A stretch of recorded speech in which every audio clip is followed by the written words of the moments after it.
What's up guys, this is Sid, and Konami did it again. They managed to create yet another FTK deck that is insanely consistent. I'm not gonna cap. This deck is unplayable going second because it doesn't have the ability to play non-engine cards, unless you don't mind making this deck inconsistent, which I really don't recommend. And this deck will not FTK through things like Shifter, but if you're relying on board breakers to beat this deck, you lose. And also, if you only have like Nibiru or like Ghost Mortar or something as your only hand shop, you can still get FTK'd very easily. And I will show you pretty much all the lines with which you can kill your opponent with Arcana Force, at least the most relevant ones. But of course, you already know the drill. If this video can get to 1,000 likes, I will be making a full spreadsheet on this deck where I showcase pretty much every single combination of cards and how they can lead to the FTK. Anyways, for combo number 1, all I have is the Wave of Light and any discard. So this is the 1-card FTK. It's the best combo in the deck. So you're going to activate that and then discard any other card to search 2 Arcana Force monsters with different names from each other from your deck to your hand. And then you cannot special summon monsters for the rest of the turn except Arcana Force monsters. It's a little annoying, the restriction, but it's not the end of the world. By the way, under Shifter, I just want to like clarify that you won't even be able to do anything if you get Shifted and use this card, because then you can't summon like Baguska and stuff like that, so you really can't do like anything at all. You're pretty much ending on 0 interruptions. It's that annoying. Anyways, we're going to be searching for the Fiend and the Sun. The Fiend is not a new one. It's a rather old Arcana Force monster, so you can discard it and then search a Lightbearer from your deck or graveyard to your hand. And we're going to be activating the Lightbearer from here on out. Every single time we summon an Arcana Force monster, we don't have to rely on luck for its effects, so we actually choose which effect we're getting. And the Arcana Force monsters, if you choose their effects, they are super unfair. So for example, the Sun, if we control a card that has a coin tossing effect on the field, we can summon it from the hand. That's once per turn. But then for the effects on summon, no Arcana Force monster is once per turn. And if this card is summoned, you can either set a spell from your deck to set a spell from your deck to the field that has a coin tossing effect. That's the heads effect. And the tails effect is destroy all cards in the spell and shop zone. So going second, you can break like back row decks that way. And also, if you're playing against the trap deck, I think Arcana Force can still win going second, but against like combo decks, you're screwed. But going second, you can use the in-hand effect of the level 4, and then summon that, and then effect destroy everything. And even if your opponent has like 10 imperms, they're not going to be able to do anything. Anyways, that will trigger and then set your Arcana reading from your deck to the field with its heads effect again. This is not a 50-50 shot. You are always getting this effect because of Lightbearer. Anyways, flip the Arcana reading, which yet again is another card that has an RNG-like effect, but if we have the Field Bearer, then we really don't care because we get to choose. And we're going to be using the heads effect to search a card from the deck to the hand that has a coin tossing effect. So that will be the Hierophant. And this card on summon, so again, normal, special, or flip summon, we get to special summon a level 4 lower Arcana Force monster from the deck on our field with a different name from the monsters you control. And in the graveyard, or the tails, we get to summon any Arcana Force monster from our deck, but this time to the opponent's field. And we're going to be summoning the world to our opponent's field. And now the world doesn't really matter which effect we're going to be triggering. We're going to be contact fusing for 3 monsters using the world and the other 2 monsters for the Chaos Ruler. And Chaos Ruler is absolutely nasty. This is the one monster that even when you're not FTKing the opponent, this card is still really scary because it has a continuous effect that reads, your opponent cannot activate monster effects on the field while Lightbearer is in a field zone. Really scary. And also this card on summon, again, well actually only on special summon, not on flip summon too. The heads is that you special summon a level 10 Arcana Force monster from the 100 deck, ignoring the summoning conditions. So the only options are the Light and the Dark Ruler, and both of them suck. And the tails effect is add 1 card from your deck to the hand that has a coin tossing effect. And we're going to be adding the Arcana Spread. Arcana Spread, again, 2 effects. So the heads is you special summon a level 4 lower Arcana Force monster from the deck.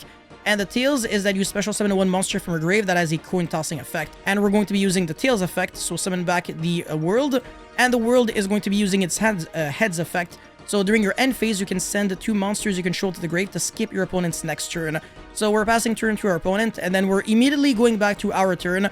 And then on standby phase, regardless of what you roll with the Lightbearer, whether you get heads or tails, because if you get tails, the effect of Lightbearer is going to be negated.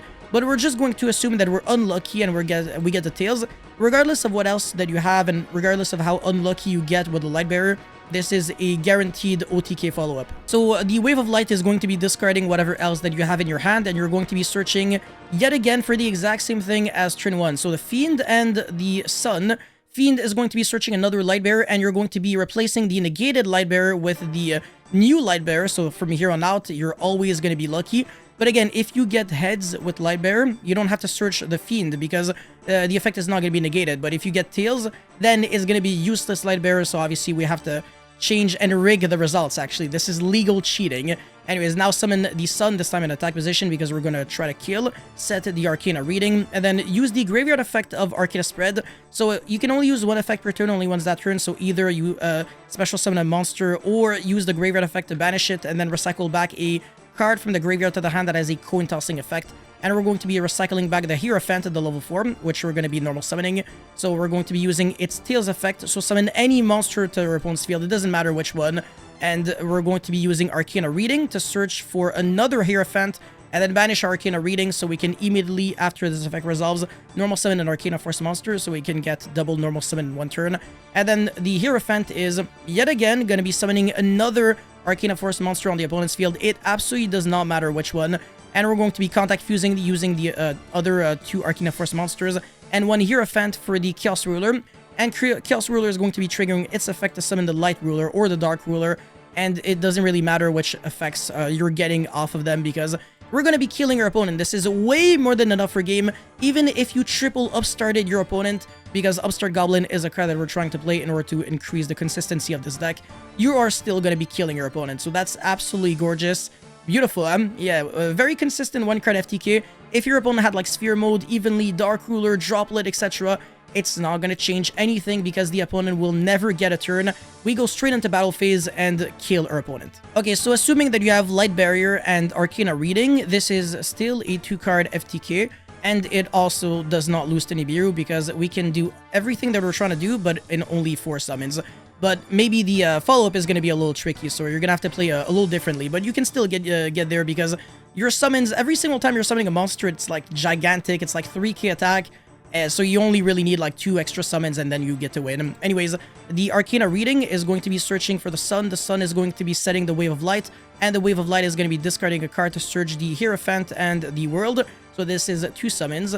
And then the Hierophant is going to be using its Heads effect, so special summoning monster on your field. But it has to be the Lovers. And the Lovers will be triggering its Heads effect, which means that it is treated as 2 tributes for the Tribute 7 of an Arcana Force monster. So we're going to be Tribute summoning it using it for the World by banishing the Arcana Reading for the extra normal summon because we already normal summoned the Hierophant. But now the World is going to be triggering its Heads effect. Tribute 2 monsters on the end phase, and we're going to be skipping our opponent's turn. So now, as long as we don't summon 5 times, we get to kill. And again, even if we're unlucky here, we can get Wave of Light, search the Fiend and the Sun. Fiend, search another Light Bearer, replace, and then summon the Sun, get your set for the Arcana Spread, and then Arcana Spread, special summon the Hierophant, and then the Hierophant is going to be special summoning the Chariot or whatever from the deck, and then that is going to be 38, 7,000, 10,400 damage. So under double upstart, it is still FTK. And this is only 3 summons, I believe, on your own turn. So yeah, we never play into Nibiru, and we still FTK using only 2 cards. It's honestly not too bad. If people are only just playing like Nibiru and Board Breakers, this deck could be a good meta call in the future because it is insanely consistent. I was drawing like random hands, and I was always figuring out a way to FTK. And there's infinitely more combinations of cards that can lead to the FTK. It's not just this one and the first one where you have the Wave of Light. I will be showing now how to FTK even when you don't really draw any Arcana Force cards. Okay, so in this situation, I have Danger Nessie, Arcana Force the Fiend, Danger Chupacabra, and another Fiend, as well as set rotation. Maybe a little too many copies of the Light Barrier, which is fine. I can tolerate that because I also do have some Danger monsters, so I can get some monsters on the field. So yeah, first things first, Danger Nessie, discard, draw into another Fiend, so I have 3 Light Bearers pretty much. And then Chupacabra, discard one of my Fiends, draw into Mothman. And then Mothman, discard another Fiend to search, well, I mean, to draw Upstart Goblin, which gets me another Nessie. And then Light Bearer, well, search off of the Fiend. And then Nessie is going to be purposely discarding itself so that I can search either Jackalope or Tsuchinoko and then discard that. And then summon any other monster. And then you have 4 monsters with different names, so you make a Skull Dread. And if you can get, not even super lucky, just a little lucky, you can get 1 card, which pretty much sets up the FTK, because now we're going to be going for the Sun, and then the sun is going to be setting a spell or trap card. Well, actually, it has to be very specifically a spell card that has a coin tossing effect, so that's going to be Arcana Reading, search the Hierophant, then summon, Chainlink 1, Chainlink 2. Both are mandatory effects, give the world to the opponent, and then we're going to be contact fusing for the Chaos Ruler, and that is going to be setting the Arcana Spreading. So for the Monster Reborn effect, revive back the world, and then World Heads effect, tribute 2 monsters, end phase, skip the opponent's turn, and then back to our turn. All we have is the Chaos Ruler on the field, but we can FTK regardless of what we draw, because we can use the Graveyard effect of the Arcana Spread, recycle back the Reading, and then Reading effect for the Heads effect to get the Wave of Light, and then the Wave of Light to discard, search for the Hierophant and the Sun, special summon the Sun, that is going to be setting, doesn't matter, but for more damage, we can go for another Wave of Light, and then normal summon the Hierophant, and then that is going to be summoning the Chariot to our field. Also, doesn't really matter what we're trying to do with that, but we have to use the Heads effect and not give it to your opponent.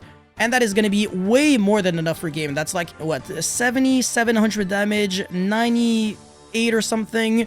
Yeah, that's complete game. Alright, so for the deck profile, as you can see, this is very clean and very very explosive. No hand traps, no board breakers. This deck cannot really afford that luxury, otherwise you will start breaking and you will no longer be able to FTK your opponent. But yeah, 3 Hierophant, this is the ultimate summon of the deck. This card is completely unfair. And by the way, it is not once per turn. So if you can summon this card over and over, you can keep summoning even more Arcana Force monsters, which is absurd. It's honestly such an unfair card. But yeah, this card is definitely the GOAT. The Heads and the Tails effects, both effects are broken, because even if you summon an Arcana Force monster on your opponent's field, you can still use it as material for the Chaos Ruler. So you never truly get unlucky with the Hierophant. It always does something relevant for you. Anyways, the Sun, this card is also extremely good. You get to set a spell card from your deck that has a coin tossing effect, or you destroy all cards in the spell and trap zone. So it's kind of like a heavy storm, but it protects your light barrier because this is not in the spell and trap zone, it's in the field zone. But it will destroy your own Wave of Light, so keep that in mind. 3 Arcana Reading, so this is your search card, but on its own, it doesn't do anything because it can also be very unlucky, and the Tails effect is garbage. It's like your opponent adds 1 card from their deck to their hand. You don't want to give your opponent a free card, so if you gotta rely on luck with this card, it's not gonna be good. But technically, you could be very lucky, activate that, get Wave of Light, and then still FTK your opponent, so also keep that in mind. Anyways, Arcana Spreading, or Spread. This card is also very broken if you don't get unlucky, but usually you're going to be using this card under Light Bearer, so it doesn't really matter. And the Graveyard effect of this card is super cracked, so honestly, all these cards are really good. And then obviously, we want to maximize the amount of Light Bearers that we have, because relying on luck is not something that we can consistently do in this deck. Otherwise, the FTK is like borderline impossible to pull off. You need to win the lottery every single time, so we want to try to play like 8 Light Bearers, and obviously 3 Wave of Light to search it with the Fiend. Like almost like a quarter of this deck gets you to your Light Barrier, and then you also have a lot of draw cards, so that you can keep digging until you draw that Light Barrier. Because again, if those cards were hand traps, we can see like the other cards, but then we want to have the Light Barrier, and we still won't be able to FTK your opponent, so draw power and consistency really matters. Which is, yet again, another reason why I said that this deck going second, it's not the best. And also, your main win condition is the world, which is irrelevant going second, because your opponent already had a turn, so what is there really to skip? Anyways, terraforming, set rotation, and chicken game. So you go set rotation, give yourself the Light Bearer, and give your opponent the chicken game. Your opponent will not be able to draw a card with it, because obviously it's going to be face down, and you're skipping your opponent's turn. And then obviously the 3 Fiend, the 3 Light Bearer, and the 3 Wave of Light. 3 Upstart with a bunch of danger monsters, so 1 Bigfoot, 1 Tsuchinoko, 1 Jackalope, 1 Chupacabra, 2 Mothman, and 3 Nessie. And finally, for the 1 of Arcana Force monsters, so obviously the World, the Light Ruler, which I think is slightly better than the Dark Ruler, but both of them are really bad. Honestly, you only play them because they're free summons off of the Chaos Ruler. They really suck, and they also do nothing in your hand. And finally, the Lovers, which does matter because it can be used as the full tribute for the World. And finally, the Chariot. So this card, it makes it so that if you get like double unlucky in a way with the Hierophant, it plays in your favor, because you can go normal summon that, normal summon the Chariot on your opponent's field, and then Chariot effect Tails, you gain it back, and then you can make a Bagu Scam pass. So under Shifter, that is like one of your options, but it's not like super relevant because the old Arcana Force cards are so incredibly shit that it doesn't really matter for the most part. You want to play 40 cards, don't play any more than that. For the extra deck, 3 Chaos Ruler. These are the cards that matter the most. Everything else, usually, you can't really summon because you're locked under the Wave of Light. which makes it so that you can't special summon non-Arcana Force monsters. But I guess might as well play some cards. So Zeus, Typhon, Draco Sack, because we do play some level 7 monsters. Nessie, the Fiend, and the Sun.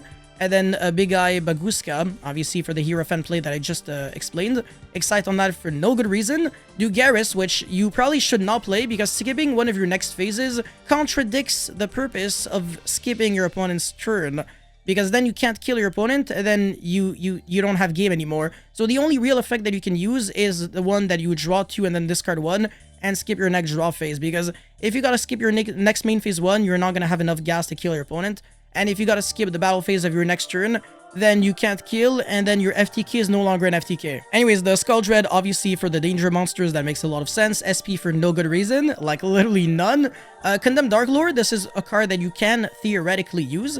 And then you can tribute summon your world by banishing the materials instead of having to actually tribute on the field, which definitely allows you to save some resources. So honestly, this card is not too bad. Herald of Mirage Lights, because it's really easy to send some fairy monsters from the hand to the grave. Everything is a fairy pretty much in the deck.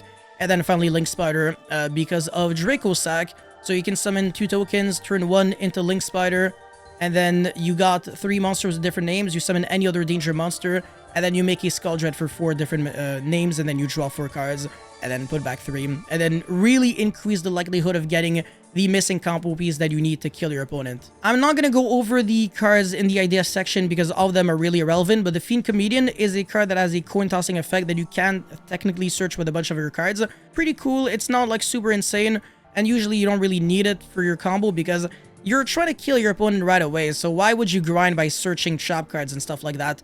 This deck is really bad as a mid-range or control kind of deck. It is a hardcore combo deck where the goal is to finish off your opponent as early as possible.